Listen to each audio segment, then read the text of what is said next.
Sana lang sa 30 minutes lang mga kaninays yung binigay sa amin. Makatatlo kami. Kailangan yung 30 minutes makatatlo kami. O dalawa. Oh my God. Kaya ba yan? Baby Mix Vlog? Kakayanin. Kakayanin. Good morning po. Saan pupunta nyo? Ha? Saan pupunta nyo? Ba't wala po kayong tsinelas? Eh, yung anak niya, sa bata. Nandun sa anak mo yung tsinelas. Pero may tsinelas ka po. Ayun. Akala ko po wala. Kasi pwede tayong bumili ng tsinelas mo ngayon. Pero may tsinelas ka doon tayo, sigurado. Luma na. So gusto mong bumili ng tsinelas? Saan po pwedeng bumili dito?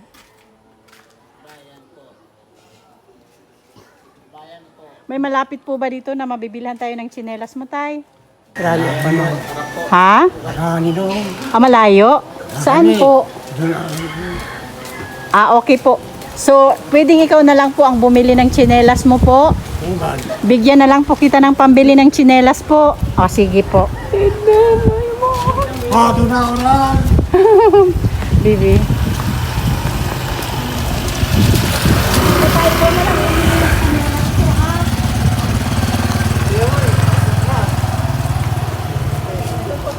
Ikaw na po bumili ng tsinelas, ha? Okay po. Saan po yung anak mo? Trabaho.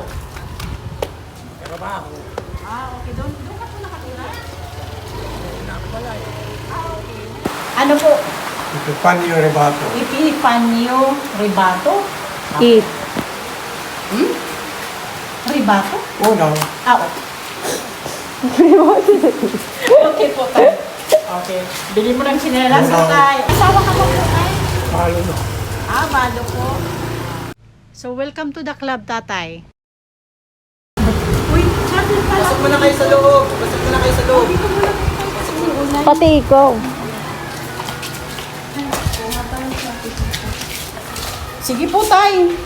Huwag po kayo kasi nagpapaaba ka matusok So, kayo baka- ng pako or ano, 'di ba? Mas delikado po. So, bimili po kayo ng tsinelas, ha, tay. Okay. Pwede na. Pasensya na, yan lang po Ayaw muna. daw.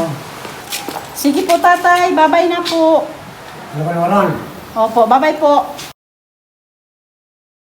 May bago tutulungan ka.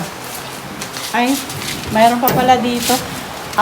Saan po kayo nakatira, kuya? Parang familiar po sa akin tong hair mo. Titiklo yan. O parang familiar Junior yung hair mo Tiklo sa po. akin. Sa ating mga butihing sponsors, Manay Tiri Anderson, Ma'am Beth Jones, Ma'am Marcelina, Ma'am Annie Haramilia, Sangkaid na Malinaw, Ma'am Joveta Bilesa Tejero, Ma'am Hayats, Ma'am Selina Barbosa, Miss Kayabyab, Miss Irene Bisuelan, Ma'am Hawaii, Ma'am Janet Galvan Salazar, Ma'am Okidoki ng London, Ma'am Ima Vlogs, Ma'am Faye Velasco, and Rose Aguirre Vlogs. Ang Degree Team Morenon po ay nagpapasalamat po sa walang sawang support. Kaya po patuloy kaming nakakapaghatid ng tulong sa ating mga kababayan. Huwag po sana kayong mapagod at magsawa. Ingat po kayo lagi. Thank you so much po.